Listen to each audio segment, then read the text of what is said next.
Nagsimula ang kwento sa lugar sa Holy Land. Ang mundo ng mga emperor na malalaki. Ito ay si Emperor Ryzen, ang nakatuklas ng teknik na malakas at ito ay nilihim niya, ngunit ito ay nakuha ng isang magic emperor na ating bida, si Emperor Zuofan. Ito nga ay napasa kamay ng magic emperor na Zuofan, at nalaman ito ng ibang emperor at ito ay nais kunin sa kanya ng ibang emperor ngunit ito ay tinuwanan niya lang. Sa labas ng kanya palasyo ay makikita ang malalakas na kidlat Hadjot na dumadating na ang ibang emperor, at tumakbo naman ang kanyang alalay upang iulat sa kanya na dumating ang 7 emperor sa kabilang lugar, ngunit sinabi ni Emperor Zuofan na huwag kang mag-alala at kayang-kaya ko sila, sapagkat siya ang pinakamalakas sa Holy Land na emperor. Nakalabas na ng si Emperor Zuofan at nakita niya ang mga alalay sa labas. Ngunit ito ay mabilis lanang na tinapos ni Emperor Zuofan sa isang saglit at agad na natalo ito.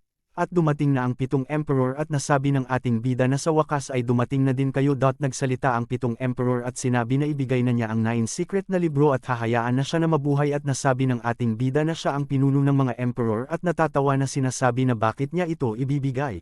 Nasabi naman ng kanyang alalay na hindi ito maganda sapagkat ang mga emperor na malalakas ay nagsama-sama.